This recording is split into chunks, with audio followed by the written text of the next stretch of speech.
네, 여러분 안녕하세요. 행복한 교회 중고등부 겨울 수련회 1차 자리에 나오신 여러분들을 진심으로 환영하고 축복합니다. 오늘 하루 잘 보내고 계시는지 모르겠어요. 토요일이라서 아마 여러분들이 또 많이 좀 가족들과 시간을 보내거나 또 개인적인 일들로 좀 시간을 보내시는 분들이 있는 것 같은데, 그래도 이 자리에 나오신 여러분들 진심으로 환영하고 축복합니다. 정말 귀한 자리이거든요. 정말 귀한 분을 이 자리에 모셨습니다.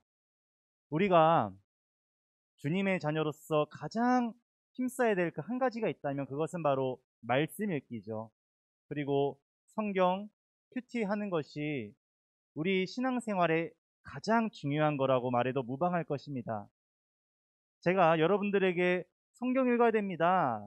성경 하나님의 말씀으로 우리가 그 말씀 읽기에 알아가게 힘써야 됩니다라고 많이 말씀을 드렸는데, 오늘은 그 구체적으로 그 말씀을 어떻게 읽어야 되는지 우리의 마음을 한번 뜨겁게 일으켜줄 우리 목사님을 제가 모셨거든요.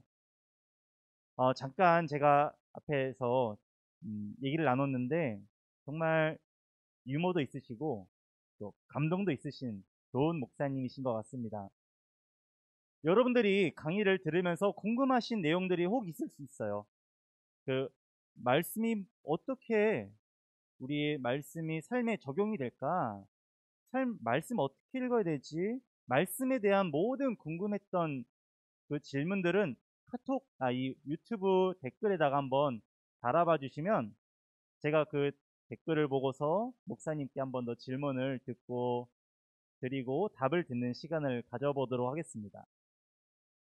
우리 귀한 목사님 오실 텐데요. 우리 다 같이 할렐루야 하면서 댓글을 달면서 우리 목사님을 모시도록 하겠습니다. 우리 여기 계신 선생님들은 박수로 맞이하도록 하겠습니다. 할렐루야, 목사님 감사합니다.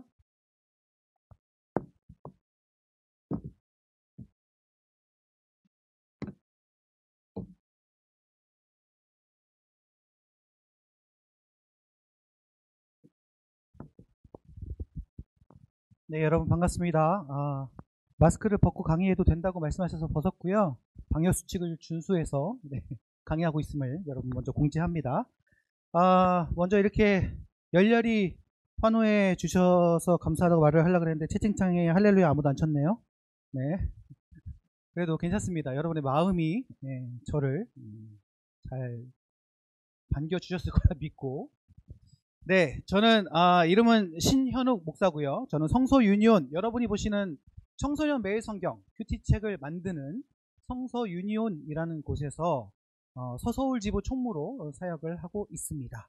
오늘 큐티에 대해서 여러분에게 좀 설명해 드리고 우리가 같이 좀 으쌰으쌰 하는 마음으로 좀 같이 가려고 또 나왔는데, 목사님이 기대하는 바는 죄송해요. 정확하게 얘기하자면, 솔직하게 얘기하자면 크지는 않습니다. 다만 여러분이 지금 큐티를 하고 청소년 매일 성경을 가지고 큐티를 하고 있는데 한 번 더 들춰보고 이 큐티책을 보면서 큐티 해야지 하고 좀 더 부담 갖고 이 정도면 성공적이지 않을까라는 걸 생각을 하게 됐는데요. 더 여러분이 좀 하나님의 말씀 앞에 좀 가까이 다가가는 그런 시간들이 좀 됐으면 좋겠습니다. 그래서 한번 묵상에 대해서, 큐티에 대해서 한번 정의를 해보고 우리 마음속에 좀 새겨보도록 하겠습니다. 자, 제가 PPT를 준비했는데요. PPT 오늘 강의의 제목은 이렇게 정했습니다. 묵상은 하나님과 함께하는 커피 한 잔이다. 묵상은 하나님과 함께하는 커피 한 잔이다. 그래서 여러분 여기서 딱 포인트는 묵상의 포인트를 두지 마시고 커피 한 잔에다가 포인트를 두시면 딱 좋을 것 같아요. 여러분이 친구랑, 물론 여러분은 많이 가서 커피 많이 마시는 친구들은 별로 없지만 뭐 커피 전문점 같은 데 가서 친구를 만나서 뭐 파르페를 먹더라. 파르페, 요즘 파르페도 안 먹죠? 뭐지? 뭐라 그러지? 뭐 하여튼 뭐 막 뭘 맛있는 거 마셔요.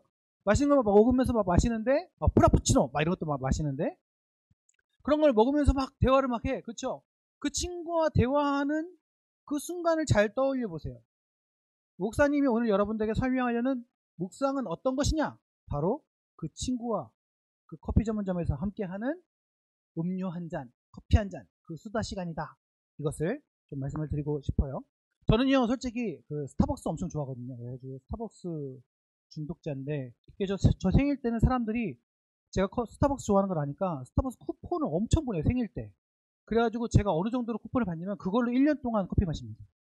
그럴 정도로 막 엄청 막 5만원짜리 막 기프트 막 상품권, 스타벅스 상품권 막 이런 거 보내고 막.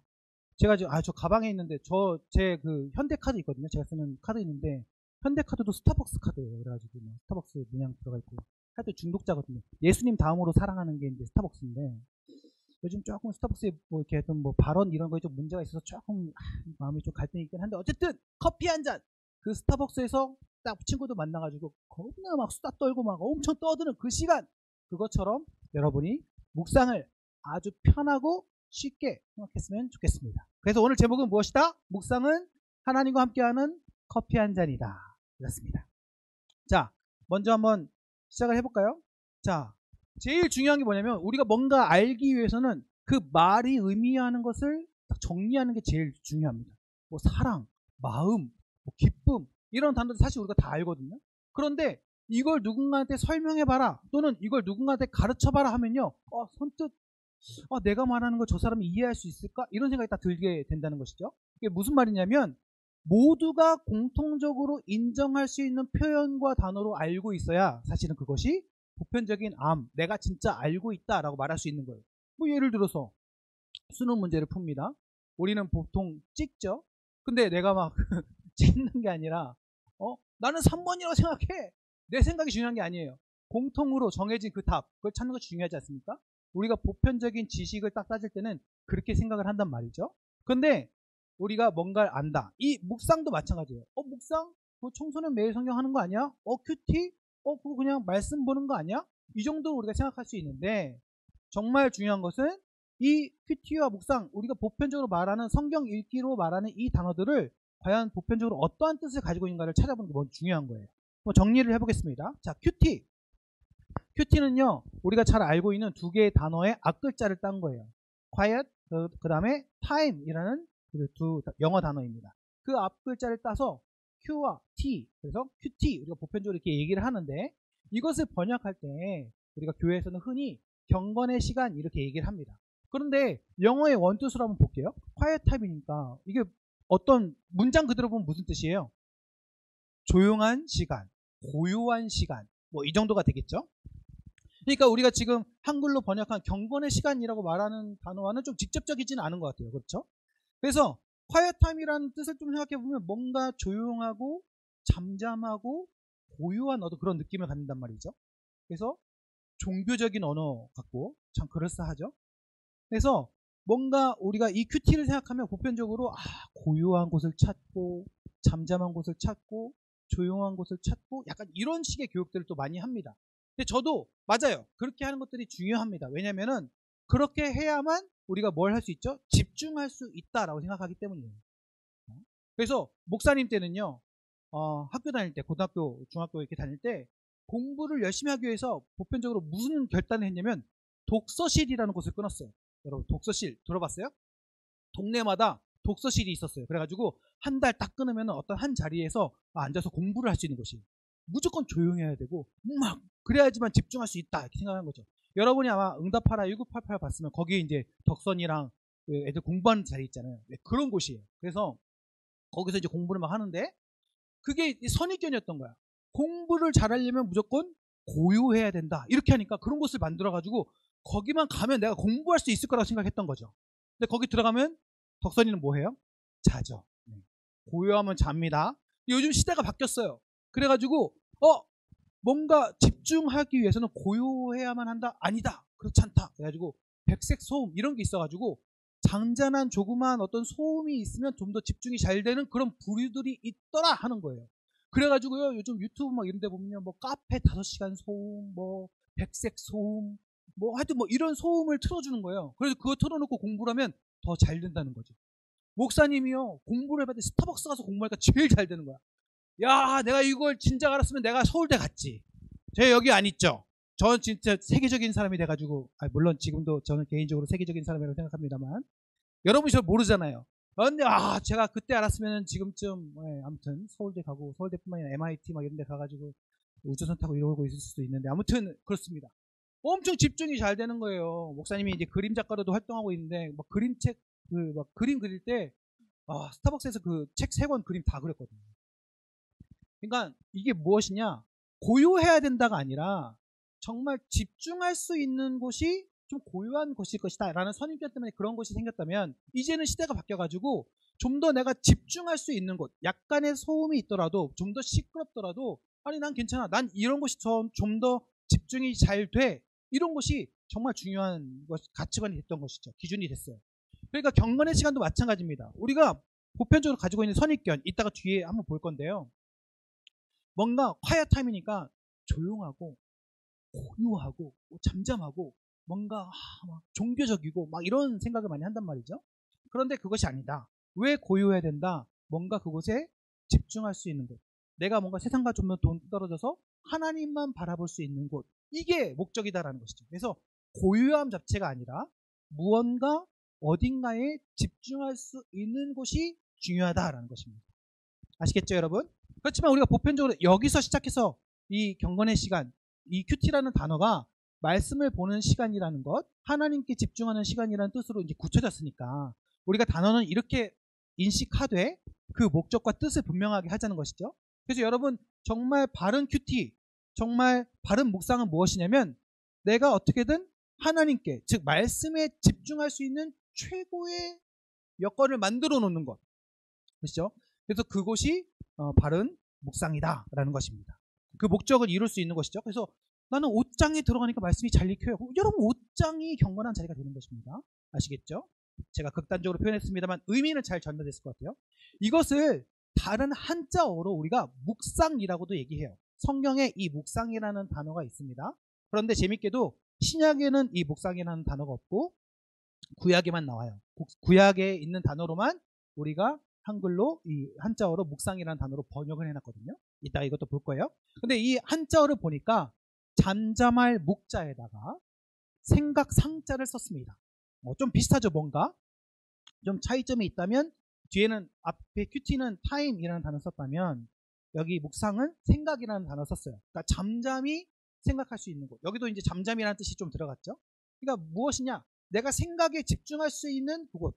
이렇게 생각하시면 되겠습니다. 이걸 또 영어 단어로 번역하면 메디테이션이라는 단어를 쓰는데 이 메디테이션이라는 단어는 사실 어떻게 보면 엄밀히 말하면 기독교적인 용어다라고 이렇게 굳혀버릴 수는 없습니다. 사실은 이 큐티나 묵상이나 단어적인 뜻으로만 본다면 실질적으로는 어떠한 단어냐면 종교적인 단어다라고 보시면 돼요. 사실은 이러한 형태의 어떠한 신앙의 형태는 기독교, 우리가 믿는 기독교에서만 있는 것이 아니라 모든 종교에 사실은 이러한 특성을 가지고 있습니다. 그러니까 겉의 형태, 잠잠하고 고요하고 조용하고 이렇게만 굳혀서는 생각해서는 되는 게 아니고 우리가 이것을 통해서, 이 시간을 통해서 어떠한 목적, 어떤 방향성을 가지고 가느냐, 내가 누구를 바라보느냐, 이게 정말 중요한 거예요. 그래서 여러분이 큐티를 하실 때는 잠잠한 시간 가졌어, 내가 청소년 매일 성경 펼쳐서 봤어, 이렇게 해서 나는 큐티 했어 라고 얘기한다면 그건 정말 반만 알고 있는 거예요. 제대로 된 큐티는 뭐냐? 이것을 통해서 추구하는 바, 이것을 통해서 이루고자 하는 바를 내가 오늘 성취했는가가 정말 중요한 거예요. 그것이 무엇이다? 하나님을 만났느냐 안 만났느냐, 내가 이것을 통해서 하나님께 방향성을 두었느냐 안 두었느냐, 이게 진짜 중요한 것입니다. 그래서 여러분, 이것을 가지고 내가 큐티를 했다 안 했다, 내가 묵상을 제대로 알고 있다 아니다 잘 모른다, 이것을 결정하시면 되겠습니다. 이 단어를 매우 아는 것이 중요합니다. 그래서 묵상은 땡땡땡땡이다. 그래서 사전이 말하는 묵상을 한번 찾아봤어요. 제가 이제 그 문자 뜻으로만 설명을 드렸잖아요. 국어 사전에 묵상 해서 찾아봤습니다. 그랬더니 이렇게 두 가지 뜻이 있어요. 눈을 감고 말없이 마음속으로 생각하다, 말없이 마음속으로 기도하다, 이런 뜻입니다. 그러니까요, 이 형태, 이거 거의 외적인 형태를 설명한 것이잖아요. 그런데 이런 형태적인 것을 보면 교회뿐만이 아니라 다른 여타 종교에서도 다 하는 것이다 라는 것입니다. 뭐 불교에서 보면은 뭐 우리가 많이 보잖아요. 막 스님들이 두 손 뭐 합장해가지고 이렇게 눈을 감고 나를 비우고 참선을 하면서 막 나를 비우고 뭐 이런 거를 한단 말이죠. 근데 겉의 형태를 보면 겉모습으로만 보면은 우리보다 좀 더 이 메디테이션, 네, 묵상에 좀 더 가까운 형태가 아닌가 그런 생각을 합니다.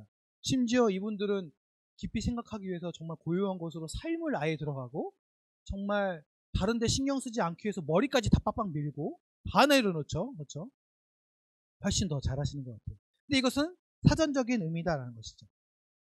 그런데 성경의 언어가 말하는 묵상이 있잖아요. 아까도 말씀드렸듯이 구약의 어떤 언어들이 히브리어, 그죠? 구약은 히브리어로 쓰여져 있고 보편적으로 신약은 이제 헬라어로 쓰여져 있다 이렇게 우리가 알고 있는데 여러분 알고 계시죠? 자, 그런데 히브리어의 두 개의 단어가 우리나라 말로 번역되었을 때 묵상이라는 단어로 번역됐어요. 자, 그래서 그 두 개의 단어를 보면 그게 무슨 단어다, 히브리어가 뭐다 이거 아직 필요 없어요. 그냥 제가 설명을 드리는 건데 그 히브리어도 히브리어 사전이 있을 거 아니에요? 그래서 그 단어가 가지고 있는 뜻을 한번 보자는 거죠.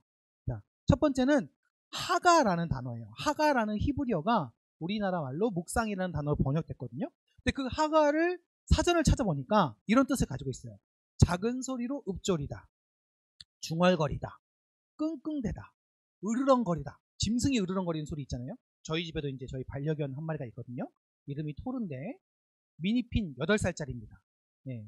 근데 이 거리 출신이에요. 부천 IC에서 발견돼서 거리를 떠돌다가 유기견 카페에 있는 것을 저랑 이제 제 아내랑 둘이서 이제 데리고 왔어요. 너무 조그맣고 너무너무 귀여워요.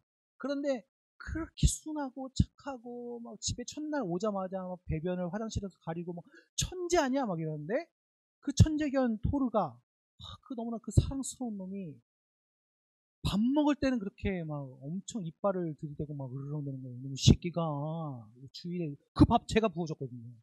부어줄 때만 해도 막 팔짝팔짝 뛰면서 막 그렇게 하다가 자기 밥그릇이 딱 되는 그 순간 손을 딱 뻗었을 때 이빨을 내면서 으르르 하거든요. 엄청 위협적이고 그 으르렁거리는 소리가 크진 않는데 멍멍 짖는 소리보다도 크진 않는데 그 의사표현과 그 전달과 자기의 소유권과 이런 것들 전달하는 그 존재감이 엄청나거든요. 그게 으르렁거리다. 그게 하가라는 뜻입니다. 별것 아닌 뭔가 좀 조그마한 소리인데 되게 파워풀한 소리인 거예요. 그래서 뭔가 어쨌든 뭔가 소리를 내고 있죠. 엄청 고요하고 막 잠잠하고 막 침묵하고 막 이런 거는 아니에요. 그렇죠? 뭔가 소리를 내고 있습니다. 그 다음 또 다른 단어가 뭐가 있냐면 시야흐라는 단어가 있습니다. 시야흐. 이 단어는 이 흐는 한글처럼 흐 이렇게 발음하면 안 되고요. 여러분 옛날에 혹시나 뭐 반지의 제왕 이런 영화 보셨어요? 거기서 보면 뭐 엄청난 나무 고대 민족 뭐 이런 애들 나오잖아요. 그 고대 언어 보면 뭐 토할 것 같이 막 발음하는 애들 있죠? 약간 그렇게 발음하는 거예요. 시어 이렇게 해가지고 후음이라 그래가지고 목구멍으로 발음하는 그 소리가 있어요. 그래서 시어 이렇게 발음하는 겁니다. 이 단어들이 뜻을 갖고 있는데 찾아보니까 말하다라는 뜻이 있어요. 말하다. 오, 조용해야 되는데 세상에 그게 아니라 뭔가 말하다라는 뜻을 가지고 있고요.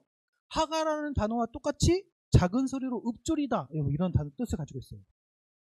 보니까 앞에 이 전체적인 단어의 뉘앙스를 보니까 엄청 크게 말하는 거는 아닌 것 같아요. 보편적으로 이제 그 구약에 말하다라는 뜻을 가진 다른 단어가 있거든요. 근데 이것은 좀 특이하게 말하는 형태인 것 같고 뭔가 크게 말하는 것이 아니라 조그만 소리로 얘기하는 것 같아요. 우리도 종종 뭔가 들키지 않을 소리라든지 뭔가 짜증난다든지 혼자 또 좋을 때라든지 소곤소곤 하면서 얘기할 때가 있잖아요. 그렇죠? 약간 그런 식의 말하다라는 뜻 같아요. 그리고 시야에는요 이런 뜻도 있어요. 숙고하다, 생각하다 이런 뜻도 담겨져 있습니다. 그러니까 뭔가 골똘히 생각할 때 나 그런 적 없는 것 같은데 이렇게 혼자 생각하면서 혼잣말하는 요 정도 요런 느낌인 것 같아요. 자, 묵상, 하가, 시야흐라는 단어는 뭔가 잠잠하긴 해요. 그런 뜻을 가지고는 있지만 그렇지만 무조건 침묵하지는 않는다. 뭔가 말하다라는 어떤 뜻 그리고 어떤 액션 그리고 뭔가 생각에 집중하고자 하는 그리고 뭔가 존재감을 드러내는 어떠한 느낌을 이 단어들이 가지고 있다는 것이죠. 이게 묵상이라는 말로 번역됐다라는 것입니다. 그러니까 묵상은요. 자, 다시 한번 뭔가 조용히 뭔가 잠잠히 말씀을 봐야 되는 것, 말씀에 집중해야 되는 것 맞아요. 그런 뜻도 포함되어 있지만 하나님의 말씀을 잘 듣기 위해서 뭔가 나를 총동원하는 것. 그렇죠? 우리가 집중이라는 단어를 생각할 때 막 하면서 난 집중하고 있어 이렇게 생각하진 않잖아요. 뭔가 집중이라는 단어가 어쨌든 조금은 조용하고 잠잠하고 진정된 뭔가 뜻을 가지고 있는데 묵상이라는 것도 마찬가지. 하나님의 말씀에 집중하기 위해서 내가 어떠한 액션, 집중할 수 있는 어떤 액션, 집중할 수 있는 어떤 도구, 집중할 수 있는 그 무엇인가를 총동원하는 것을 뜻한다라고 생각을 하시면 되겠습니다. 그래서 제가 아까 극단적으로 말씀드렸잖아요. 옷장 안에 들어가서 묵상하니까 잘 되더라고 하는 거예요. 거기서 말씀으로 하나님 만나고 하나님 경험한다면 여러분 하시면 됩니다. 나 엄청 시끄러워. 난 야구장 가야지 묵상이 잘 돼. 그래서 야구장 가가지고 그냥 한국 시리즈 보면서 큐티 하는 거예요. 거기서 딱 쓰면 으아 하면서 슈야 하면서 큐티 하고 하면 되는 겁니다. 거기가 제일 집중이 잘 된다면 가능하다는 것이죠. 자, 그래서 여러분이 묵상의 목적을 잘 설정하시면 되겠어요. 자, 그래서 묵상에 대한 오해를 좀 몇 가지 좀 풀어봤으면 좋겠어요. 자, 묵상은 조용해야 된다? 아니에요. 묵상은 조용해야 된다? 아니에요. 조용할 수도 있고 그렇지 않을 수 있어요. 제일 중요한 건 뭐다? 목적이 중요하다는 거예요. 제가 예전에 영화를 이거 옛날 영화 갖고 와서 미안해요. 이게 진짜 너무나 그 내용을 잘 설명해주고 있는 영화고 여러분도 고전 영화지만 한 번쯤 봤으면 해서 시스터 액트라는 영화입니다. 그래서 여러분 보시면 뒤에 이제 수녀님들, 그러니까 성가대예요. 교회 성가대인데 이런 것만 이제 부르시는 분들인데 이 앞에 있는 이 여자가 술집에서 이제 노래를 부르는 여자인데 어떻게 하다가 이 성가대를 맡게 된 거예요. 그래가지고 이 수녀님들과 막 사건을 막 해결해 나가고 막 좌충우돌 막 이렇게 하면서 이 수녀님들의 어떤 끼를 발견해가지고 막 그 액션이 들어가고 박자가 비트가 들어가고 이런 노래를 막 부르는 그런 영화입니다. 그러니까 진정한 경건은 뭐냐? 겉으로 보여지는 나는 거룩해 이렇게 노래를 불러야 거룩한 거냐? 그렇지 않다는 거죠. 진정한 자식이 자신에 있는 내면과 기쁨을 가지고 하나님을 찬양하는 거예요. 혹시나 여러분이 스쳐 지나가면서 여러분 다 유튜브에 빠져 있으니까 스쳐 지나가면서 들어본 적 있는 노래들 중에 여기서 이제 대표적인 노래가 조이풀 이 노래가 되게 유명해요. 그래서 기뻐하며 경배하세 영광의 주 하나님 이 노래를 여기서 이제 엄청 유명한 노래 이제 불렀죠. OST로 아주 유명해졌죠. 그래서 시스터 액트가 1, 2 제가 본 건 2까지 기억나고 2는 또 이제 학교 가가지고 문제아들 학교에 반해서 이제 뭐 합창단 하면서 이렇게 하는 건데요. 아 진짜 음악이 끝장입니다. 그래서 여러분 영화는 혹시 못 보더라도 OST는 한번 들어보시면 좋을 텐데 그러한 경건의 진정한 모습은 무엇이냐? 내가 가지고 있는 모든 것을 총동원해서 하나님을 찬양하고 기뻐하는 것. 그것이 진정한 경건이고 진정한 예배고 진정한 묵상이다. 이렇게 이야기를 할 수 있을 것입니다. 그 다음에 두 번째, 묵상은요. 내가 하는 것이다 라고 생각을 하는 거예요. 자, 여러분 보세요. 우리가 묵상을 혼자서 하나님을 떠올릴 수 있어요? 저 하나님 아는데요? 들어봤는데요? 그렇죠?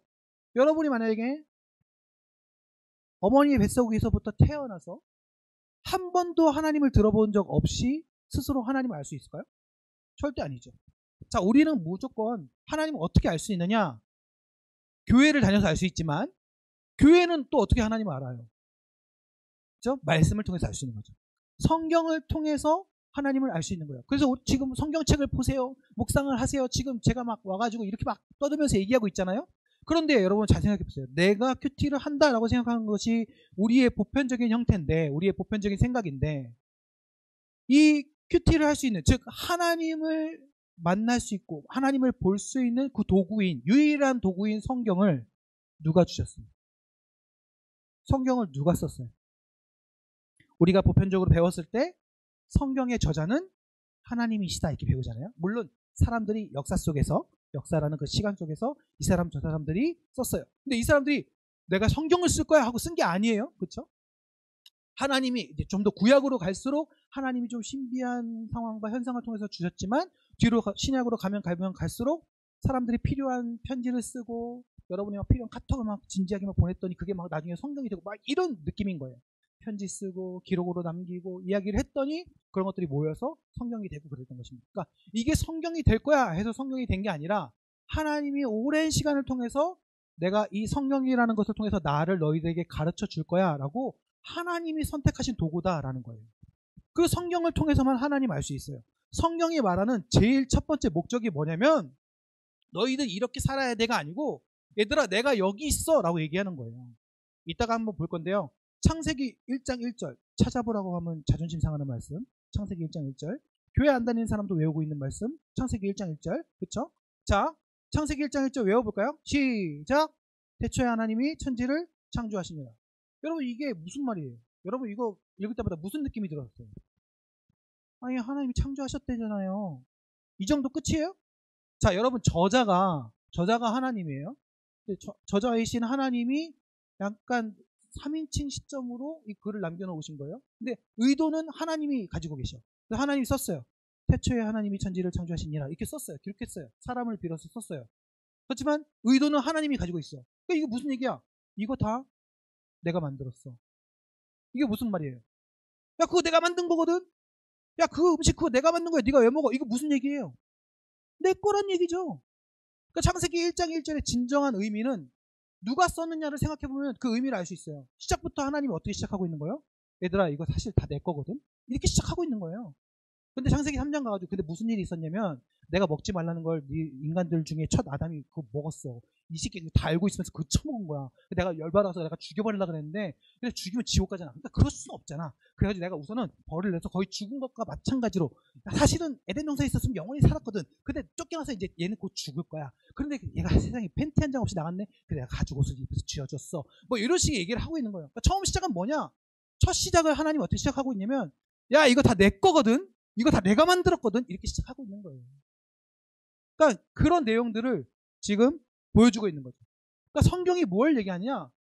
하나님이 야 내가 여기 있어.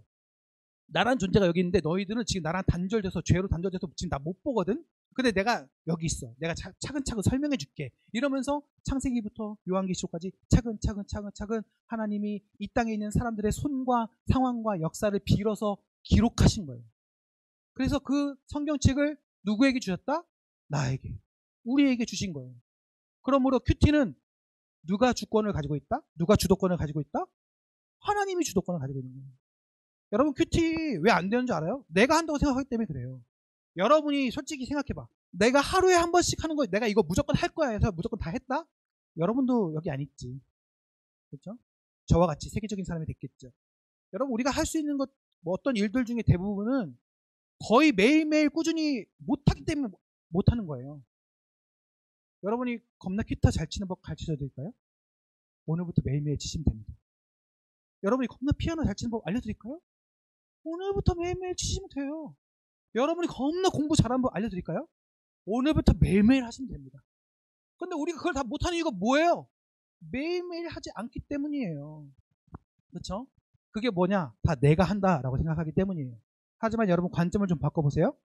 성경책을 읽는 것이 나지만 그 성경책을 제공해 주신 분은 그 성경책을 만드신 분은 하나님이세요. 즉 하나님이 내가 너희를 만나러 왔어 라고 먼저 자리를 잡고 계신 거예요. 자 아까 스타벅스 얘기했어요. 자 묵상한 하나님과 함께하는 커피 한 잔이에요. 그쵸? 누가 먼저 그 자리에 와 있을까요? 자 여러분 생각했을 거야. 내가 먼저 가서 앉아있고 내가 먼저 막 메뉴 시켜놓고 빨리 와 왜 이렇게 안 와! 뭐 이러면서 막 난리치는 그런 여러분의 모습을 상상하셨을 수도 있겠지만 여러분 사실 그 스타벅스에는 지금 하나님이 먼저 가서 앉아있는 거예요. 하나님이 날 부른 거예요. 여러분 내가 하는 게 아니라 하나님이 하시는 거예요. 경건의 시간 하나님께 집중하라고 먼저 하나님이 장을 다 열어놓으신 거예요. 자 여러분이 큐티를 매일매일 못하는 이유는 뭐다? 내가 하기 때문이다. 아니에요. 하나님이 날 부르셨어 라고 생각하신다면 여러분이 당장에 오늘 큐티를 했다 안 했다를 우선 떠나서 마음의 부담감은 내가 해야 되는 것과는 좀 더 다른 부담감을 갖게 될 것입니다. 저는 그걸요 거룩한 부담감이라고 생각해요. 그래서 그것이 여러분을 정말 바르게 큐티하는 삶으로 인도해주는 첫걸음이라고 생각합니다. 관점을 바꾸세요. 묵상은 내가 하는 게 아니고 하나님이 나를 부르신 거예요. 아시겠죠? 자, 그 다음에 세 번째 이것 때문에 묵상을 다 힘들어합니다. 적용은 내가 해야 할 일을 적어야 한다. 그래서 여러분 큐티한 다음에 뭔가를 꼭 써야 돼. 내가 오늘 말씀을 봤으니까 내가 뭔가를 꼭 해야 될 것 같은 거야. 내가 뭔가를 적어야 된다고 생각을 하는 거예요. 그래가지고 막 짜내다 쓸 게 없어. 그래서 뭐라고 써요? 착하게 살아야겠다. 썼어요. 다음날 큐티를 했네. 또 큐티를 했는데 또 쓸 게 없어요. 어떻게 어떻게 착하게 살아야 한다는 우선 썼잖아요. 그러니까 오늘 어떻게? 오늘 또 착하게 살아야 한다 쓰면 좀 그래. 그래서 어떻게? 선하게 살아야겠다 씁니다. 그래, 그 다음날 온전하게 살아야겠다. 그 다음날 순종하며 살아야겠다. 그 다음에 찬양하며 살아야겠다. 예배하며 살아야겠다. 뭐 별의별 뭐 실체가 없는, 확인되지도 않는 쓸데없는 그런 죽은 말들만 잔뜩 쓰고 있는 거죠. 그게 아니에요. 자, 적용은 내가 해야 할 일을 적는 게 아니라, 자, 묵상의 주체가 누구라고요? 하나님이 나를 부르신 거잖아요. 그쵸? 자, 커피 전문점에서 수다 떠는 거 상상하라 그랬어요. 친구가 나를 불렀어요. 내가 앉았어요. 친구가 막 수다를 떨어요. 근데 나는 계속 커피만 마셔요. 딴 데만 쳐다봐. 계속 핸드폰만 봐.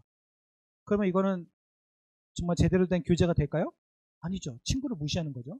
그렇죠? 그러니까 지금 이 큐티를 하러 묵상을 하려고 청소는 매일 성경을 딱 폈어. 그 다음에 딱 앉았어. 성경책을 딱 폈어. 딱 앉았어. 거기서 그 하나님께 반응하는 게 바로 적용이에요. 그래서 읽다가 성경 읽다가 어머 세상에 이런 말씀이 있었어? 오 대박 이런 글이 있었어? 세상에 막 불순종이 때 땅이 갈라졌어? 어머 겁나 두렵네. 막 이런 거 이렇게 반응하는 거 요게 바로 1차적인 적용이에요.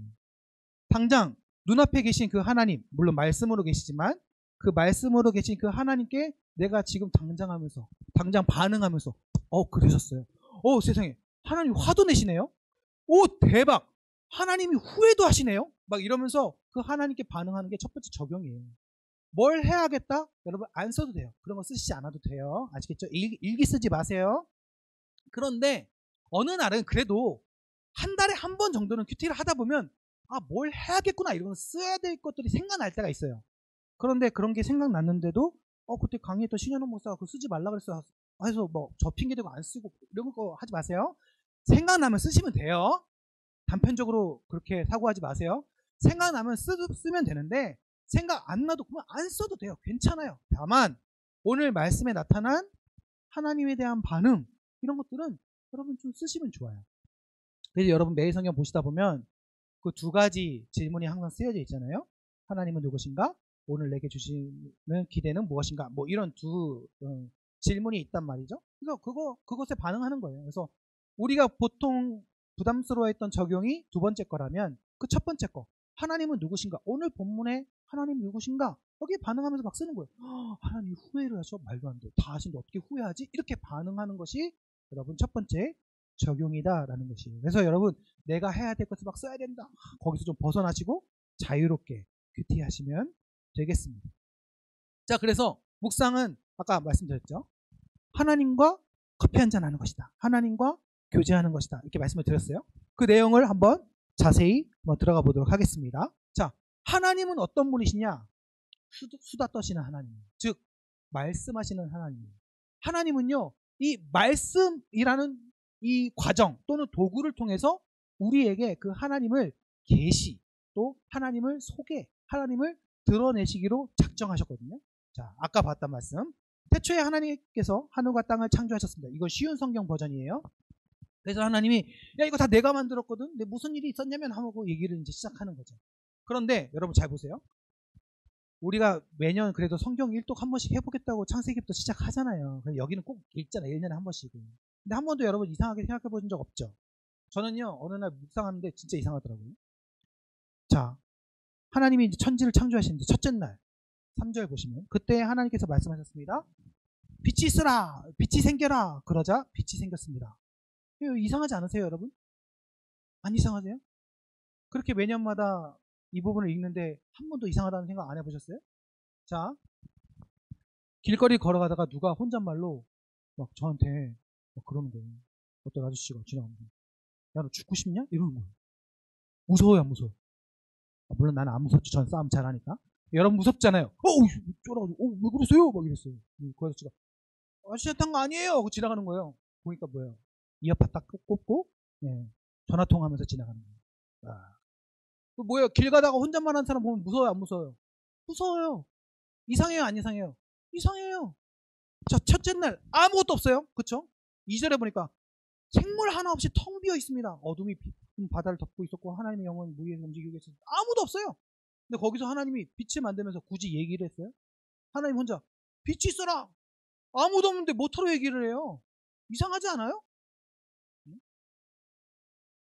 그게 무슨 얘기예요? 누군가에게 말하는 도구로서의 말씀이 아니라 하나님 그분이 이 땅에 그 영이신 하나님, 뭔가로 규정하고 설명할 수 없는 그 어떤 하나님이 스스로의 존재를 이 땅 가운데 드러내기 위해서 어떤 한 도구를 선택하셨는데 그것이 무엇이냐면 말씀이라는 거예요. 그래서 이 창세기 1장을 잘 해석해 준 신약의 말씀이 있는데 요한복음 1장이에요. 그래서 요한복음 1장에는 이렇게 설명해요. 태초에 말씀이 계십니다. 그러니까 하나님이 말씀하신다 뿐만이 아니라 거기서는 좀 더 강하게 뭐라고 설명하냐면 하나님 이퀄 말씀. 하나님이 말씀이라는 것으로 존재감을 드러내셨다. 곧 그 말씀이시다. 이렇게 얘기를 하는 거죠.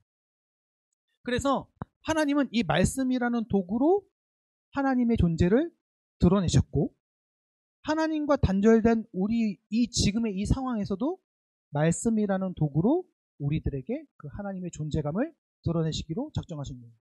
미안하지만 여러분 큐티 왜 꼭 성경책만 봐야 돼요? 좀 하나님 좀 요즘 시대에 맞게 업그레이드 하셔가지고 좀 동영상으로도 좀 하시고 요즘 유튜브도 막 있는데 막 동영상 막 유튜브에 임재해 주셔가지고 막 동영상으로도 좀 성경 좀 이렇게 설명해 주시고 하면 얼마나 좋아요 막 싶은데 죄송해요 여러분.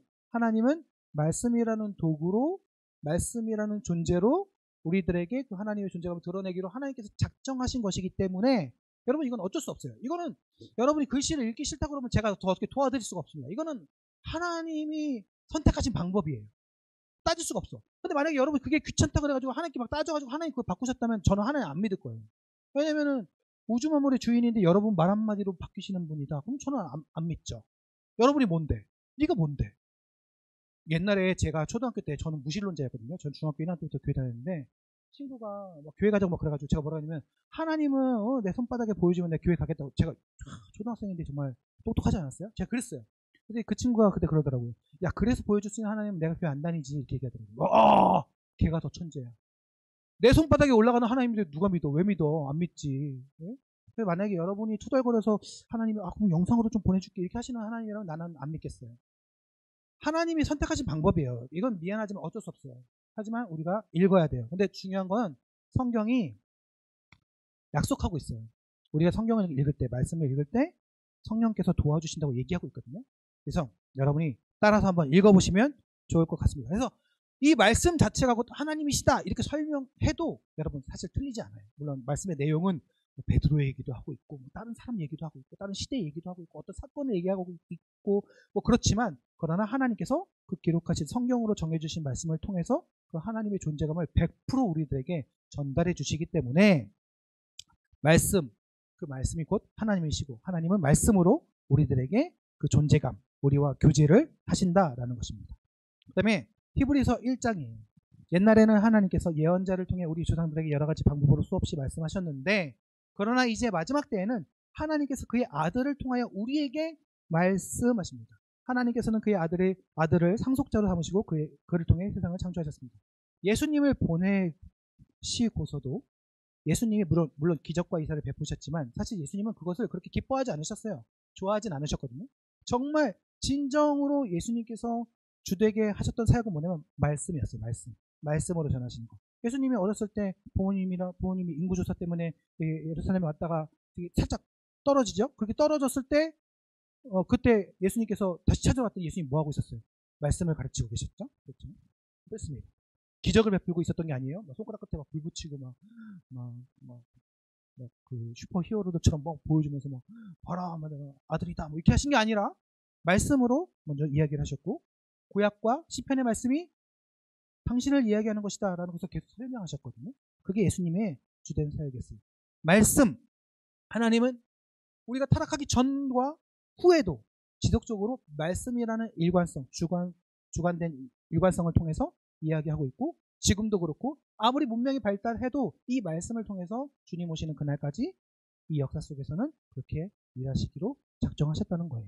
그래서 우리는 말씀을 통해서 하나님과 만나고 사귈 수 있다는 것입니다. 그 다음에 말씀으로 자신을 알려주시는 하나님. 자, 말씀은 하나님을 가르쳐 주시는 거예요. 말씀의 제1은 너가 앞으로 뭘 할 거야? 앞으로 어떻게 살아야 돼? 너 오늘은 어떻게 살아야 돼? 이것도 물론 가르쳐 주실 수 있지만 그건 두 번째. 제일 처음 뭐냐? 하나님 스스로를 가르쳐 주시는 거예요. 하나님이 어떤 분이신 거를 가르쳐 주시는 거죠. 그래서 사무엘상 3장 21절에 보면 여호와께서는 실로에서 다시 사무엘에게 나타나셔서 말씀을 통해 여호와의 뜻을 알려주셨습니다. 하나님의 그 어떠하심, 그것을 알려주셨다는 거예요. 여러분 사무엘상 3장 혹시 읽어보셨으면 기억나실지 모르겠는데 사무엘을 처음 부르실 때 하나님이 어떻게 부르셨어요? 사무엘아 사무엘아 이렇게 부르셨단 말이에요. 뭔가 신비하죠. 우리도 만약 그렇게 부르시면 금방 응답할 수 있을 것 같은데, 그런데요 처음에만 그러셨지 이후에 이 사무엘을 선지자로 세우신 다음에 그를 통해서 하나님의 뜻을, 하나님을 어떻게 알려주셨냐? 말씀을 통해서 알려주셨습니다. 말씀을 통해서 여호와의 뜻을 가르쳐 주시는 것이 주된 사역이었다라는 것입니다. 그래서 하나님은 처음부터 끝까지 말씀을 통해서만, 말씀으로 스스로를 드러내시고 알려주셨다라는 것이죠. 그 다음에 하나님은 그 말씀을 이루시는 하나님이다라는 거예요. 이사야서 55장인데요. 내 입에서 나오는 말도 그러하다. 내 말은 헛되이 내게로 돌아오지 않는다. 내 뜻을 이룬 뒤에야, 내가 하라고 보낸 일을 다 한 뒤에야 내게로 돌아온다.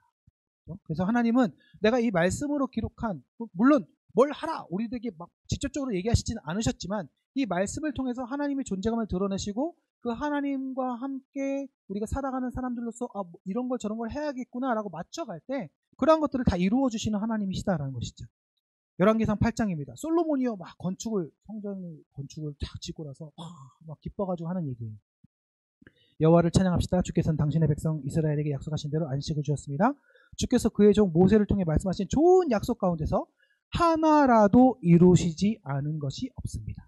뭐 대표적인 두 개의 말씀만 딱 따온 것이지만 성경 전체가 말하는 것은 하나님이라는 존재가 계시고 그 존재감을 통해서 드러내신 여러 가지 역사적인 일들과 그 수많은 행하신 일들을, 또 약속하신 말씀들을, 약속하신 것들을 반드시 삶 가운데 이루어 가신다는 거예요. 그러니까 우리 기독교는 최종적으로 마지막에 뭘 바라봐요? 이 땅의 끝을 생각하는 종교잖아요. 그렇죠? 예수님이 다시 오시고 이 땅의 죄된 세상이 끝나고 영원한 하나님 나라 천국에 들어가고, 이런 것들도 마지막에 하나님께서 구약부터 얘기하셨던 그 하나님께서 끝까지 그것을 이루어 가시는 거죠. 그 커다란 약속 아래 우리가 그 하나님과 친밀해지면서 그 하나님이 기뻐하시는 것, 하나님이 즐거워하시는 것, 하나님이 원하시는 것, 반대로 또 하나님이 싫어하시는 것, 하나님이 괴로워하시는 것, 하나님이 피했으면 하시는 것 등등을 알게 되면서 점점 우리의 삶 가운데서 그런 것들을 떨쳐나가게 되는 거죠. 자, 여러분 교회 다니는 사람들은 술, 담배 하면 됩니까? 안 됩니까? 이게 진짜 엄청난 우리 때부터 목사님 중고등부 때부터 막 엄청난 그런 문제 중에 하나죠. 엄밀히 말하면 성경에서는 술 마시지 말라, 담배 피지 말라 이런 얘기 없어요. 이건 제가 정확하게 말씀드릴게요. 물론 그때 당시에 담배가 없어서 그런지 몰라도 어쨌든 담배에 대한 얘기는 와에 있지도 않고, 물론 잠언 23장을 보면 거기 술을 마시지 말라는 직접적인 얘기가 나오긴 하는데 엄청 율법적으로 막 강력하게 그렇게 얘기하잖아요. 거기에 보면요 여러분 폭탄주도 나오거든요. 혼합한 술을 마시지 말라 나옵니다. 어쨌건 그런 얘기가 좀 있긴 하지만 죄다 이렇게 얘기하지는 않아요. 제가 단호하게 말씀드리되 그렇게 하지 말라는 얘기는 없습니다. 그럼 이런 거는 어떻게 알아요? 그러면 이렇게 질문을 바꿔보죠. 하나님이 이걸 기뻐하실까 기뻐하시지 않으실까 질문해보는 거예요. 딱 봐도 느낌이 오죠. 뭔가 좋아할 것 같지 않아요. 왜냐면 이 땅에 있는 사람들도 건강을 생각하면 둘 다 하지 말라 그러잖아요. 그런데 하나님이 그걸 좋아하신다? 그렇지는 않을 것 같은데. 그래서 제가 이후에 하나님의 성품과 일하시는 역사를 보면서 증명을 해보건데 이렇게 한번 따져봅시다. 술을 안 마시던 앤데, 담배를 안 피던 앤데 수련회나 이런 데 가가지고 은혜 받았어. 부흥회 가가지고 갑자기 얘가 은혜 받아가지고 성령님 경험하고 주님을 깨달았어요. 그런데 얘가 술도 안 마시고 담배도 안 피던 애야. 근데 주님 만나가지고 주여 변화된 삶을 보여드리겠습니다. 이러고 거룩하게 술 마시고 거룩하게 담배 피워요. 그런 애 본 적 있어요? 한 명이라도 데리고 와보세요. 저는 술 마시고 담배 피던 애인데 주님 만나고 그거 둘 다 끊은 애 데리고 올게요. 이러면 좀 이해가 되지 않을까요? 포인트가 뭘까요? 하나님이 기뻐하실까 안 하실까, 이런 사고를 해보는 것이죠. 그렇죠? 하나님 지금도 살아계시니까. 제가 보기에는 적어도 제 주변에 예수 믿고 술 끊고 담배 끊는 애들 한 20명 데리고 올 수 있을 것 같아요.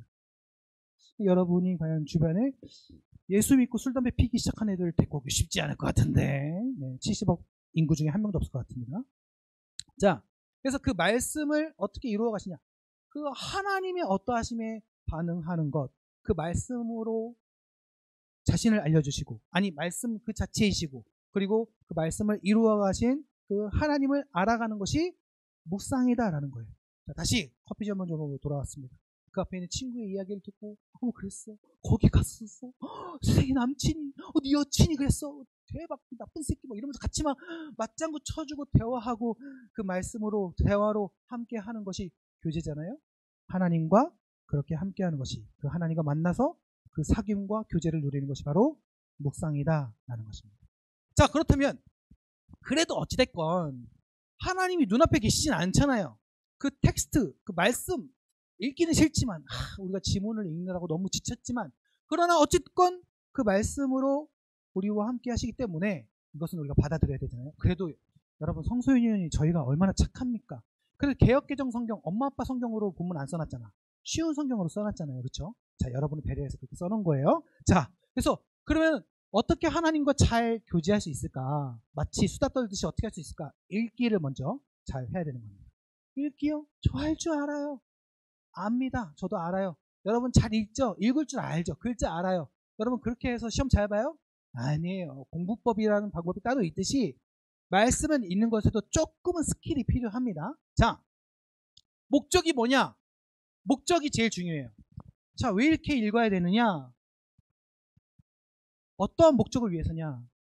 오늘 본문의 내용을 잘 파악하기 위해서 이 읽기 방법을 쓰는 거예요. 자, 목적이 뭐냐? 오늘 본문의 내용을 잘 파악하기 위해서. 그래서 이 본문의 내용을 잘 파악하잖아요. 그러면 본문의 내용이 잘 기억돼요. 토시 하나 안 틀리고 전부 다 외울 수는 없지만 길거리 걸어가다가도 오늘 묵상 본문이 뭐였지? 그 내용이었어. 이렇게 딱 떠오르는 것이죠. 그래서 그러기 위해서 읽기를 잘 하는 것입니다. 제가 사실은 되게 좀 어려운 말들로 되어 있었는데, 여러분 동생들, 초등학생들 강의하다 보니까 이게 진짜 기억하기 짱이에요. 자, 그래서 초등학생 버전으로 이 읽기 3가지 여러분들에게 가르쳐 드릴게요. 너무 기분 나빠하거나 자존심 상해하지 마세요. 제가 대학부 강의 갈 때도 그렇고 어른들 강의할 때도 이렇게 가르쳐 드립니다. 너무너무 좋아해요. 자, 첫 번째 읽기 방법. 입으로 읽기예요. 입으로 읽기. 자, 여러분 이게 아까 그 구약의 그 뜻으로 봤던 묵상 그 내용이에요. 입으로 읽기. 입으로 읽기니까 어떻게 하는 거예요? 중얼중얼 읽는 거죠. 사실은요, 이거를 이미 실천한 민족이 있어요. 하나님이 선택하신 이스라엘 백성들. 제가 이제 이스라엘 여행을 갔거든요. 제가 이제 2014년 12월 달, 한 달 동안 이제 이스라엘 여행을 갔는데, 다른 분들은 성지순례 가고 하잖아요. 근데 저는 그렇게 하지 않고, 그 히브리 대학교 고고학과에 제 친구가 이제 박사과정을 하고 있어가지고, 친구한테 놀러 갔어요. 그래가지고, 한 달 동안 이스라엘을 머리끝부터 발끝까지 쫙 다 두루두루 돌아다니고 왔거든요. 그런데 이 통곡의 벽이라는 데를 딱 가보니까 이 이스라엘 사람들 거기서 이제 기도를 하는데, 저렇게 뭔가 손에 책을 한 권 들고 저렇게 있는 거예요. 저게 뭘까요? 저게 이제 토라라고 불리우는 이제 저들의 이제 성경책이죠. 하나님의 말씀이죠. 저걸 들고 이제 저걸 끊임없이 읽고 막 중얼중얼 읽으면서 앞뒤로 몸을 막 우리 그 금요 기도회 때 막 권사님들 막 기도하실 때 막 헤드뱅잉 하면서 하시잖아요. 그렇죠? 그것처럼 막 이렇게 막 기도하시는 거예요. 앞뒤로 막 몸을 흔들고 막 엄청 흔들면서 막 입으로 막 소리를 중얼중얼 소리 내고, 막 때로는 막 크게 막 소리 지르는 사람도 있어요. 막 두 팔 벌리고 막 이러면서 막 여호와는 나의 목자치니 내게 부족하며 이러면서 막 그렇게 하는 건데, 이게 그들의 묵상이에요. 묵상. 그러니까 큐티이기도 하고 기도이기도 하고 찬양이기도 하고, 총괄적으로 이것을 저는 뭐라고 봤냐면 개인적인 사적인 예배다라고 봤습니다. 예배를 드리는 거예요. 그렇게 예배를. 그래서 제일 중요한 포인트가 무엇이었냐면 이것을 끊임없이 중얼중얼 읽는 거예요. 말씀을 중얼중얼 소리 내서 중얼. 그래서 그렇게 했을 때 효과가 무엇이냐면, 우선 눈으로 보죠. 눈으로 말씀을 보고, 그 다음에 입으로 읽고, 그 다음에 내가 읽은 그 소리를 귀로 듣습니다. 그렇죠? 그래서 3중의 리딩 효과가 있는 거예요. 사실 이것은 뭐 이들의 습관이어서 한다가 아니라, 여러분 뭐 나중에 뭐 공부법 이런 거 배워봐도 이렇게 뭔가를 읽고 집중하는 것은 상당히 좋은 공부법 중에 리딩 중에 하나고, 여러분이 본능적으로 뭔가 집중해서 봐야 될 때 여러분도 모르게 자기도 모르게 중얼중얼 읽게 되거든요. 많이 경험해 보셨을 거예요. 그렇죠? 그게 바로 입으로 읽기다라는 거예요. 그래서 여러분이 본문을 읽을 때 그냥 눈으로만 딱 읽어서 내용을 파악하려고 하지 말고 중얼중얼하면서 읽는 것입니다. 그래서 이 입으로 읽기는요 생각보다 효과가 되게 좋아요. 그래서 여러분이 많이 활용을 했으면 좋겠고, 당장에 뭔가 막 집중할 수 있는 도구들이 없을 때 이 입으로 읽기를 많이 활용하시면 좋습니다. 그래서 이 유대인들이 그 성경을 다 외워서 암송해서 전달한 그런 민족이잖아요. 이러한 읽기 방식을 가지고 있다는 것은 우리들에게 좀 도전이 되지 않나 싶습니다. 자, 그 다음에 두 번째, 손으로 읽기입니다. 손으로 읽기. 손으로 읽기가 뭐예요? 뭐 손바닥으로 뭐 점자 읽기 뭐 이런 거 아니고요. 손으로 글씨로 그 펜을 활용해서 필기도구를 활용해서 표시한다든지 이렇게 읽는 것입니다. 그래서 이게 예전에 한번 국민일보에서 났던 기사인데 그 사진을 제가 캡처를 해놨어요. 이 기사 지금은 이제 좀 오래된 기사는 좀 사라지나 보더라고요. 지금은 없는데 수능 전날 고3 여학생의 큐티책이라는 제목의 기사였어요. 그 고3 여학생이 큐티를 이렇게 하는 거죠.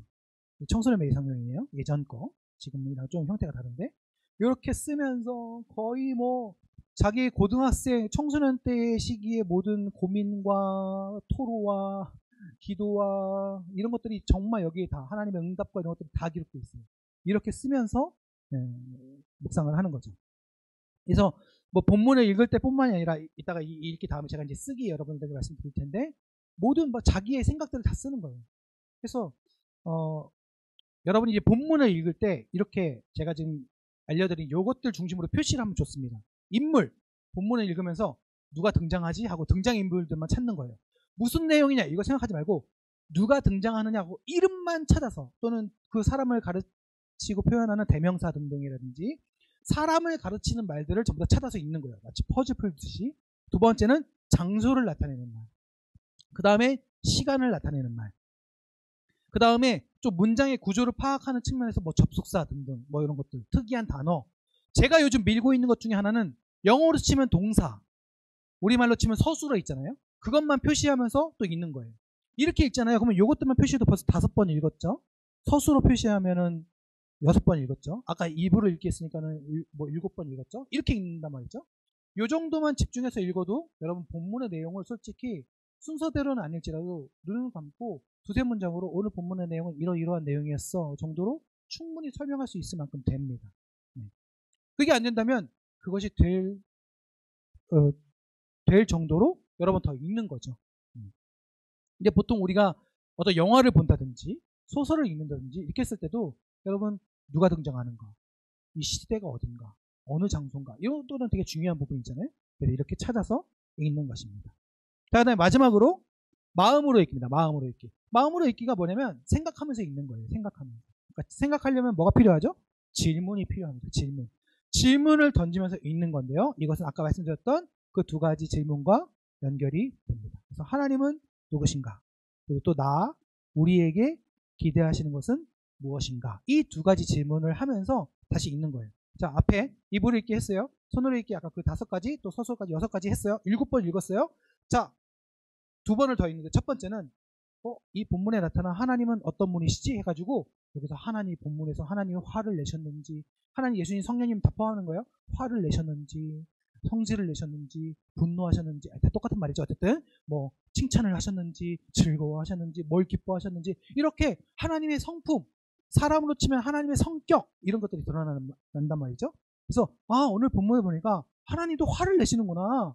오늘 본문을 보니까 하나님도 의심을 하시는구나. 오늘 본문을 보니까 하나님도 후회를 하시는구나. 난 그런 사람 되지 말아야겠다. 이런 식의 어떤 사고를 할 수 있는 거죠. 그 하나님의 성품을 발견하게 되는 것입니다. 그렇죠? 자, 저는요, 그 다음에 우리에게 기대하시는 것은 무엇일까? 즉, 나는 어떻게 살아야 될 것인가? 이 부분을 제가 여러분들에게 그렇게 큰 부담을 드리지 않았잖아요. 하나님이 누구신지를 알면 여러분 그 다음은 자연스럽게 해결된다고 봐요. 여러분 사실 우리가 대부분 난 앞으로 뭘 할 거야 라고 생각을 할 때 내가 스스로 결정하고 내가 스스로 선택한다고 생각하지만 여러분 웬만한 것들은 누군가의 영향을 받습니다. 가장 가까운 어떤 사람의 영향, 어떤 스승님의 영향을 받는다고 보지만 어떤 정보의 영향을 받기도 하죠. 근데 그 정보 누가 주는 거예요? 그렇죠? 사람을 통해서 받게 되는 거죠. 그렇죠? 저 과학자, 그렇죠? 이런 정보를 받게 되는 것입니다. 어떤 책을 읽었어요. 어떤 위인을 봤어요. 그래서 도전을 받게 되는 것이죠. 누군가를 알면, 누군가의 행한 일들을 알면, 누군가의 원하는 것을 알면, 특히 그것을 내가 정말 원하는 사람이, 내가 정말 좋아하는 사람이 원하는 것을 알면 그 사람의 어떠함에 반드시 영향을 받아서 나의 삶에서 그 사람으로 인한 행동이 나타나게 되는 거예요. 말씀이 주는 교훈을 통해서 내가 뭘 해야겠다도 중요하지만 하나님이 어떠한 분인지를 알아서 나 그거 하지 말아야지. 하나님이 어떠한 분인지 알아서 나 그걸 해야지. 이렇게 결단하는 것이 진정한 삶의 적용이 될 수 있는 것이죠. 아까 술, 담배도 그렇게 말씀드렸죠. 하나님이 어떠한 분이시냐를 생각했을 때 이것에 대해서 고민하기 시작하는 거예요. 그렇죠? 자, 제가 여러분 보시다시피 딱 알겠지만 제가 정말 되게 젊게 생겼잖아요. 영하게 생겼죠? 저 진짜 영합니다. 되게 영한데 입맛도 엄청 초딩 입맛이어가지고 제가 정말 제일 좋아하는 음식 떡볶이, 순대, 이런 거 진짜 좋아하거든요. 제일 싫어하는 거 생강, 양파, 파, 마늘 이런 거 진짜 안 먹거든요. 그래서 제 아내는 지금도 이제 국을 끓이잖아요. 그러면 거기다가 파 이런 거 안 넣어요. 그래서 국물을 내는 다른 도구를 사용해서 국물을 내고 그리고 이제 거기다가 김치 이런 거 넣거든요. 저 옛날에 김치도 안 먹었어요. 근데 진짜 이제 커서 이제 김치도 먹게 됐어요. 정말 자랑스럽죠. 아무튼 그렇습니다. 근데 제가 오늘 딱 이렇게 강의를 딱 하고 집에 딱 갔어요. 왔어 오빠 너무 고생했어. 내가 김치찌개 끓여놨어. 김치찌개 딱 열었더니 통마늘이 들어가 있고 막 대파가 들어가 있고 막 생강 막 갈아서 막 들어가 있고 막 그래요. 이거 무슨 얘기예요? 저랑 살기 싫다는 얘기죠. 그렇죠? 그런 얘기예요. 자, 저보고 나가란 얘기죠. 누군가를 사랑하고 누군가를 생각하고 누군가의 영향을 받는다면 우리는 반드시 그 사람의 어떠함에 대한 행동을, 그 사람의 영향을 받는 그런 행동들을 반드시 하게 되는 것입니다. 말씀을 통해서 하나님이 누구신가를 배웠잖아요. 우리가 스스로 정리했잖아요. 그렇다면 그 기운이, 말씀의 내용이 그 하나님의 어떠하심이 이제 머릿속에 남았어요. 좀 정리가 됐어. 하도 본문을 오늘 많이 읽었더니 막 여운이 남았어요. 막 그래가지고 오늘 막 살아가는데 오늘 본문에 하나님이 그런 것 때문에 막 화내셨는데 순종 안 해서 화내셨는데 어떡하지 하다가 이렇게 살아가다가 잊어버리고 살아가다가 갑자기 어떤 순종에 관한 일들이 막 생긴 거예요. 그래가지고 갑자기 본문이 생각나. 이것 때문에 순종하라 그러셨나 하고 순종하고 이런 거예요. 그렇습니다. 그래서 당장에 나에게 기대하시는 것은 그 큐티하는 그 순간 묵상책에 쓰지 못해도 오늘 묵상한 본문을 기억하고 하루를 살아가다가 그 본문을 너무나 많이 읽어가지고 머릿속에 막 남아있어가지고 막 수능 금지곡처럼 막 머릿속에 남아있어가지고 막 하루 종일 날 막 따라다니고 막 이러다가 어느 순간 이것 때문에 이 말씀을 주셨구나 하고 딱 알게 되는 거예요. 그 순간이 어떤 순간이에요? 하나님과 팀워크가 맞는 순간이죠. 그렇지 않더라도 이런 순간이 맨날 없어도 괜찮아요. 그 하루하루 순간뿐만이 아니라 지속적으로 삶의 여러 굴곡과 여운 속에서 그 하나님과 너무 친밀해져서 잘 알다 보니까 이럴 때 내가 어떻게 해야 되는구나 라고 깨닫게 되는 거죠. 여러분 여러분 이제 한국 사람이니까 한국 사회에는 당연한 산들이 있잖아요. 여러분 지금 입시 미안해요. 꺼내기 싫은 얘기 꺼내서 너무 미안해요. 입시의 산을 건넜어요. 마치 모든 세상이 자유로워질 것처럼 보이지만 남자분들은 이제 군대 갔다 와야 되죠. 남학생들 군대, 여학생들 이제 학비, 등록금 학비 다 마찬가지지만 대학교 어떻게 졸업하느냐 뿐만 아니라 여러분 스펙, 취업 어떻게 해야 되느냐 산이 있죠. 취업까지 하면 이제 다 될 것 같아.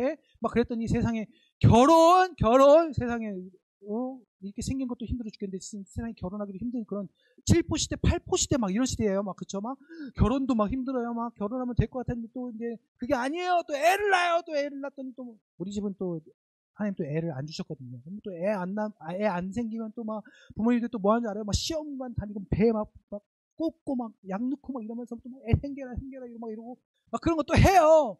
또 애가 또 생겼어요. 그럼 또 애가 또 태어나가지고 또 애 키우느라고 또 여러분과 똑같이 하는 거예요.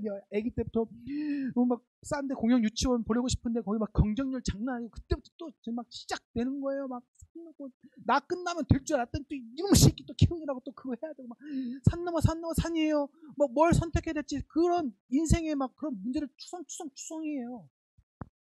어떤 걸 선택해야 돼요? 어떤 길을 가야 돼요? 누굴 의지해야 돼요? 예, 그때 우리가 하나님과 사귀었던 그 만남과 그 하나님의 어떠하심을 통해서 그러한 순간순간들의 선택들과 그런 위기들과 그런 어려움들을 주님과 같이 걸어가는 거예요. 제가 정말 제일 좋아하는 시편 말씀이 있거든요. 시편 121편. 내가 산을 향하여 눈을 들리라 나의 도움이 어디서 올꼬. 시편 기자가 와, 산을 건너가야 되는지 아니면 내 문제가 저 산처럼 높아 보이는지 뭔지는 모르겠어요. 아무튼 너무 괴로워. 저 진짜 등산 싫어하거든요. 그때 저 좋아하는 말씀인데 등산 저 산 막 나의 도움이 어디서 올고 너무 가기 싫어 막 이렇게 되는데 이제 아내한테 질질 끌려가는 중이신 거죠. 근데 이 산을 딱 보다 보니까 저 산을 건너야 되는데 어떻게 해? 막 이러고 있는데 나의 도움은 천지를 지으신 여호와께로소이다 이렇게 고백하는 거예요. 생각해보니까 저 산 너무 괴로운데 하나님은 저 괴로운 저 산 하나 한 호흡으로 말씀 하나로 다 만들었어요. 산 튀어나와 그러면서 엄청난 사람들이 막 14좌 막 다 정복하고 좋아하는 히말라야 산맥도 세상에 하나님 딱 봤을 때는 딱 하면 그냥 만들어지는 것들에 불과한 거예요. 그걸 깨달았어요. 세상에 하나님이 저 산보다 더 크시잖아. 대박. 이걸 깨닫는 것이죠. 여러분 묵상이라는 게 그런 거예요. 내 문제가 있고 막 나 수능 너무 공부 너무 잘 안 돼 힘들어. 내 인생 어떻게 해야 돼? 이거 말씀을 딱 봤는데 세상에 말씀이신 하나님이 눈앞에 딱 있고 우주의 주인이신 하나님이 눈앞에 딱 있고 막 온갖 유튜브 방송과 과학 채널에서는 우주의 끝은 어디인가 블랙홀은 어떤가 막 질문하고 있는데 그런 거 다 만들고 그런 것 하나 다 티끌에 불과한 하나님의 권능과 그 능력이 다 내 편이에요. 대박. 이걸 깨닫는 것이죠. 그렇죠? 그게 바로 묵상하는 사람들의 능력이고 그게 바로 하나님과 교제하는 사람들의 능력이고 우리가 교제하는 그 하나님이란 분이 바로 그러한 능력의 하나님이신 것입니다. 그러니 세상에 그냥 경험 많은 사람도 우리가 찾아가서 조언을 듣는데 우주 만물의 주인이신 하나님께 질문하지 않는다? 그분과 교제하지 않는다? 미련한 짓인 거죠. 그래서 묵상을 하지 않는 것은 신앙적이지 않은 것이 아니라 어떻게 보면 미련한 것이 될 수 있습니다. 그래서 여러분 정말 잘 하나님과 교제하기 위해서는 잘 읽어서 여러분 아무거나 쓰세요. 여러분 기록을 남기는 게 되게 중요해요. 기록을 하지 않으면 다 날아가요. 목사님도 가끔씩 좀 잔기술을 좀 주셔가지고 좀 짤막짤막한 그러한 노래들을 조금씩 만들어 보기도 하고 또 미술을 하지 않았음에도 불구하고 이게 낙서하다가 막 그림 작가도 되고 그랬어요. 그런데 중요한 건 뭐냐면요. 머릿속에 스토리가 생각이 났어요. 머릿속에서 음율이 떠올랐어요. 중요한 건요. 기록하지 않으면요. 아무런 소용이 없어요. 차 타고 가다가 막 엄청난 곡이 막 떠오른 거야. 대박. 이 노래 이거 복음성가 이거 찬양 만들면 이거 다 뒤집어진다. 이거 다 방언 터지고 다 그냥 주님 바로 오신다. 막 그럴 때가 있어요. 막 그래가지고 집에 가면서요. 막 부르면서 막 가야지 하고 집에 딱 도착하면요. 이미 안 떠올라. 날아가는 거예요. 그래서 그때부터 어떻게 하느냐. 그래서 아이폰 키는 거예요. 녹음 딱 해가지고 이러면서 이제 가요. 음을 녹음을 하는 거죠. 그래서 제 거 이제 그 음성 메모 보잖아요. 막 30초짜리, 1분짜리 이런 거 되게 많거든요. 그거 틀면은 막 이런 거 진짜 많아요. 이제 그런 거 가지고 나중에 이제 곡 쓰고 이제 하는 거예요. 가사 붙이고. 막 다음날 목사님이 이제 교회 사역할 때 새벽 설교야. 다음날 새벽 설교인데 설교 막 준비하고 이제 잠들어요. 내일 새벽에 이제 설교해야지. 딱 잠들었는데 딱 누웠는데 꼭 그렇게 누웠을 때 막 문장이 막 생각이 나는 거예요. 오 대박! 이 문장 이거 내일 설교하면 내일 그냥 다 뒤집어지고 막 방언 터지고 막 성도님들 막 권사님들 내일 막 새벽에 막 불 나오고 막 소나무 뿌리 뽑고 막 난리 나겠구나 막 그 엄청난 문장이 막 떠오른 거예요. 와 내일 새벽에 이렇게 설교해야지 하고 또 잤어요. 새벽에 눈 딱 떴어요. 생각날까요 안 날까요? 안 나요 안 나요. 생각 안 납니다. 그래서 어떻게 하느냐 적는 거예요. 무조건 적어야 돼요. 그래가지고 제 아내가 지난번에 한번 얘기해 줬는데 제가 새벽 3시에 벌떡 일어나더래요. 그리고 아이폰을 딱 켜더니 메모장에다가 으다다다다다다 뭘 막 쓰더라는 거예요. 기록하는 거예요 막. 제가 약간 사실 잘 기억이 안 났거든요. 근데 이제 그게 이제 그 기록했던 그게 기억이 안 났는데 아내가 그걸 보고 얘기를 해주더라고요. 그렇습니다. 기록해야지 기억이 되는 것이고 내 것이 되는 거고 남겨지는 거예요. 그래서 여러분 큐티 할 때 여러분 큐티가 잘 안 되잖아요. 무조건 쓰세요. 뭐라도 쓰세요. 오늘 겁나 큐티하기 싫어. 이것도 생각으로만 하지 마세요. 쓰세요. 오늘 겁나 큐티하기 싫어. 오늘 큐티 더럽게 하기 싫어. 오늘 큐티 겁나 하기 싫어. 큐티 겁나 오늘 하기 싫어. 아들 무조건 쓰는 거예요. 여러분의 느낌과 감정들을 무조건 다 기록하고 남겨두십시오. 그러면 그게 내 말이 되고 내 기록이 돼요.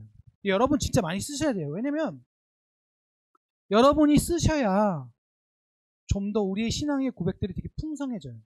여러분 정말 미안한 얘기인데요. 여러분들의 목사님, 저 포함해서 여러분 담임 목사님하고 여러분 우리는 글렀어요. 우리는 이미 늦었어. 우리는 신학교에서 이미 이게 세뇌가 돼가지고 이게 그냥 평범한 얘기도 우리는 정말 거룩하게 얘기해야 되는 그런 사람들이에요. 글렀어. 우리는 포기해. 우리한테 배우려고 하지 마세요. 우리는 밥을 먹어야 하니이다. 이렇게 얘기할 수밖에 없는 사람들이에요. 우리 그게 직업이야. 그러니까 우리는 글렀어. 그래서 아무리 그냥 평범하게 쓰려고 해도 그게 안 돼. 오늘은 씻어야 하니이다. 주여 정령 오늘 샤워를 하리이까? 오늘 정령 뜨거운 물이 안 나오리이까? 이렇게 말할 수밖에 없는 사람들이에요. 그 글렀어. 포기해 우리는. 근데 여러분은 아니에요. 여러분은 어떻게 얘기해도 평범하게 얘기할 수 있고 여러분의 언어로 얘기할 수 있고 네, 자유롭게 얘기할 수 있어요. 그래서요 저는 솔직히 왜냐면 막 복음성가 뭐 이런 것만 나오잖아요. 근데 뭐 외국에 보면 막 신앙적인 어떤 그런 가사들 신앙적이지만 너무 성경적인 어떤 그런 톤 교회 톤 이런 아닌 정말 좋은 노래들도 되게 많고 막 그런 게 막 차트도 막 빌보드 차트도 휩쓸고 막 그런 선한 영향력을 끼치는 그런 게 얼마나 많은데요. 근데 저는 정말 그런 사람들이 많았으면 좋겠어요. 노래 하나 들어볼 텐데요. 아는 친구들도 있을지 몰라요. 한번 들어보겠습니다. 세상과 다른 가사를 한번 잘 눈으로 나를 사랑하는 세상과 다른 마음으로 나를 사랑하는 그런 그대가 나는 정말 좋다.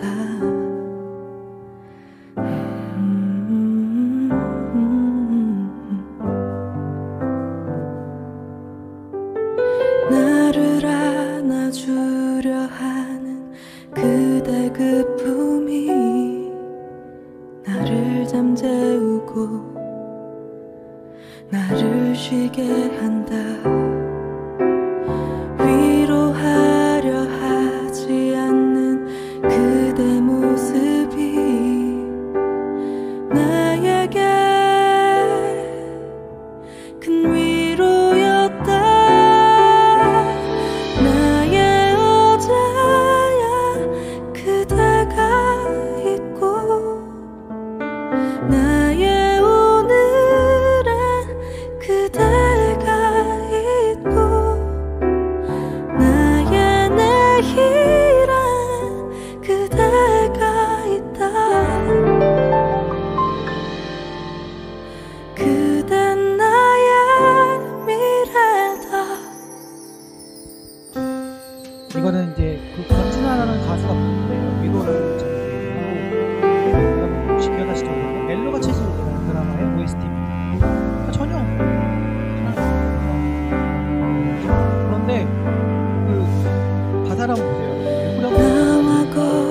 나의 어제에 그대가 있고 나의 오늘에 그대가 있고 나의 내일에 그대가 있다. 그댄 나의 미래다. 이렇게 고백하거든요.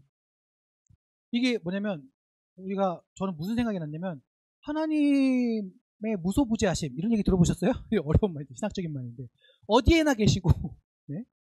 어디에나 계신 그 하나님 그 존재가 근데 그것이 장소뿐만이 아니라 시간 속에서도 과거에도 그러니까 아담의 때의 그 하나님과 지금의 하나님 같은 하나님이시고 모든 것을 초월해서 계시는 하나님 그 뜻이거든요. 근데 얼마나 이 표현이 되게 이뻐요. 나의 어제에 그대가 있고 나의 오늘에 주님이 있고 나의 내일에 주님이 있다. 그래 주님은 나의 미래다. 여기서 미래는 시간적인 미래뿐만 아니라 나의 모든 것인 것이죠.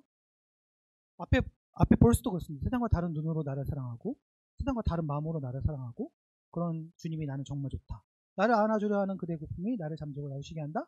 위로하려 하지 않는 때로는 주님 정말 침묵하시잖아요. 그렇죠? 그런 모습도 나에게 큰 위로였다. 진짜 세상에 오늘날 현대판 시편 아니에요? 최근에 나온 노래 중에 우리 정말 최고로 사랑하는 악동 뮤지션 그렇죠? 낙하라는 노래였습니다. 말했잖아 언젠가 이런 날이 온다면 난 널 혼자 내버려두지 않을 거라고 죄다 낭떠러지야 봐. 예상했던 것보다 더 아플지도 모르지만 내 손을 잡으면 하늘을 나눠도 그 이상도 느낄 수 있을 거야. 눈 딱 감고 낙하. 네, 그렇습니다. 여러분 뭐가 딱 떠오르지 않으세요? 저는요 이게 시편 23편의 답과 같은 느낌이 드는 거예요. 네. 시편 23편에 내가 사망의 음침한 골짜기를 다닐지라도 해를 두려워하지 않는 것은 주께서 나랑 함께 하시기 때문입니다 라고 고백했더니 하나님이 이렇게 얘기하시는 거예요. 어디든 뛰어내려. 내가 붙잡아줄 거야. 뛰어내려. 낙하해. 괜찮아. 내가 너 잡고 있어. 눈치만 곧자게 뛰어. 괜찮아. 말했잖아. 내가 함께 한다고 얘기했잖아. 21세기의 시편 아닙니까? 저는요, 이런 고백들이 웬만한 목사님들에게서는 나올 수 없다고 생각해요. 죄송해요. 이 세상의 모든 목사님들 비하하는 게 아니라 우리는 그게 직업이라서 어쩔 수가 없습니다. 네, 저는 그렇게 살아야 돼요. 네. 하지만 여러분은 그렇잖아요. 여러분이 기록하는 여러분의 투정, 여러분의 표현, 여러분의 감사, 여러분의 언어에, 여러분의 말로서의 그러한 묵상의 기록들은요, 정말 오늘날 우리가 놓쳤던, 우리가 잃어버렸던 문화의 한 부분, 하나님의 역사의 한 부분이 될 수 있지 않을까 생각해요. 하나님 교회에서만 역사하지 않으세요. 더 많은 크리스찬 하나님의 사람들이 더 세상에 나아가 낮아진 문턱으로, 낮아진 복음의 표현들로 더 그 삶 속에 스며들어가서 나중에 하나님을 알고 보니 이 얘기들이 하나님에 대한 얘기들이었네 라고 고백할 수 있는 수많은 하나님의 역사들을 마음껏 펼칠 수 있을 거라고 생각해요. 자꾸 우리들의 제한된 표현으로 교회에서만 하나님 만나지 말고 우리의 보편적인 평범한 모든 삶 속에서 우리의 묵상과 우리의 기록과 우리의 표현들을 통해서 하나님 만났으면 좋겠어요. 예전에 누군가가 교회에 와서 이런 얘기를 하더라고요. 제가 교회 전도돼서 왔는데 또 안 나오길래 제가 이제 목사니까 전화를 했어요. 성도님 왜 교회 안 나오세요? 이렇게 물어봤더니 뭐라고 얘기하셨는지 아세요? 교회가 너무 어려워요 라고 얘기를 하더라고요. 뭐가 어려우세요? 했더니 말이 너무 어렵다는 거예요. 교회를 다니려면 또 말을 배워야 된다.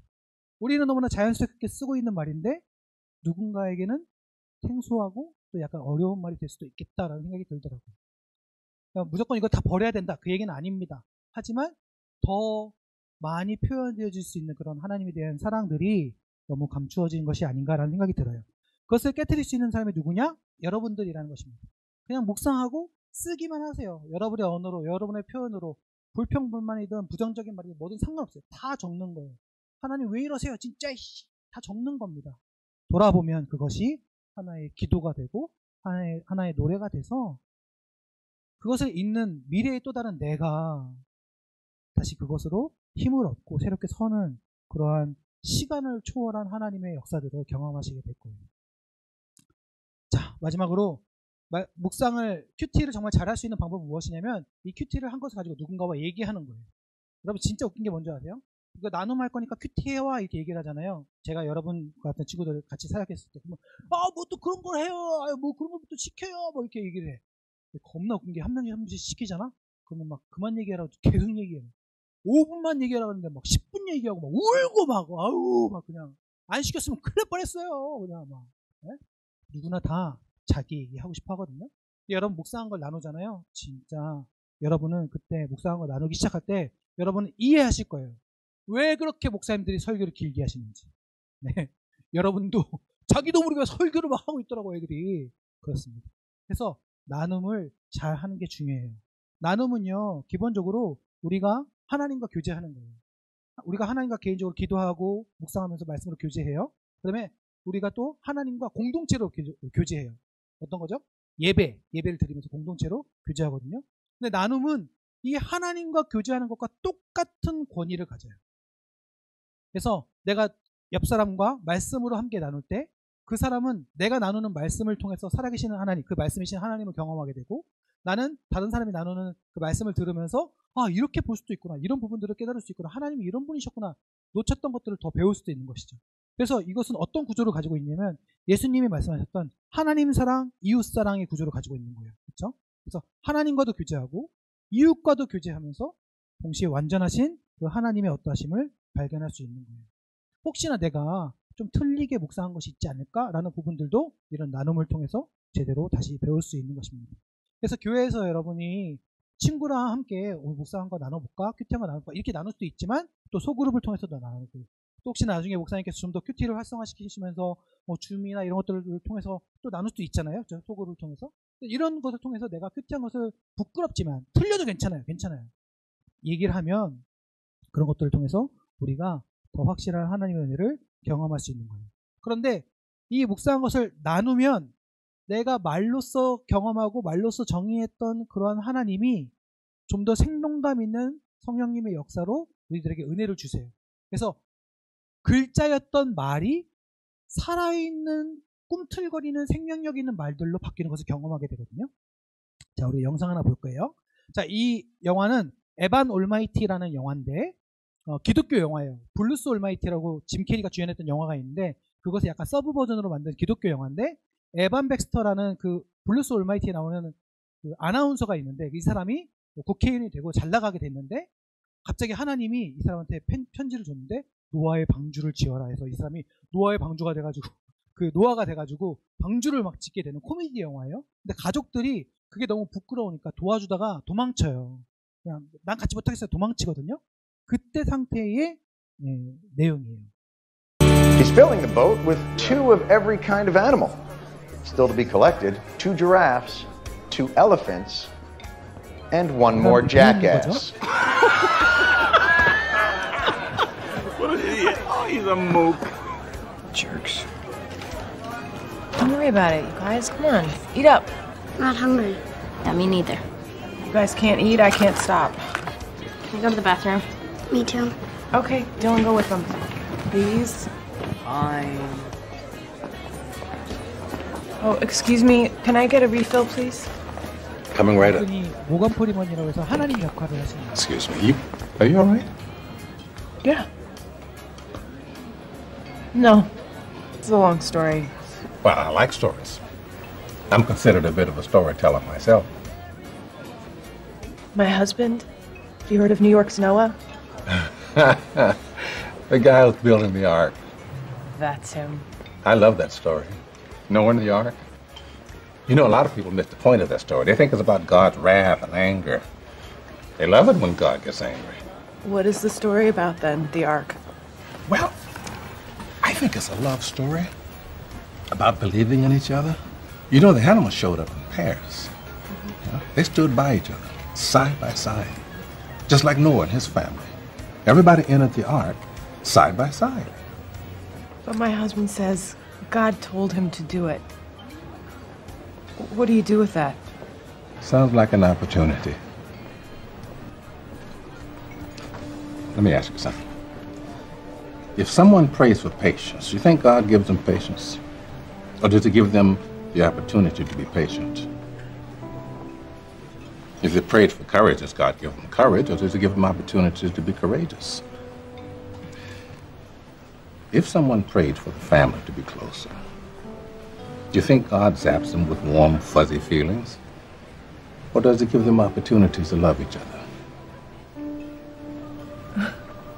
Well, I gotta run. A lot of people to serve. Enjoy.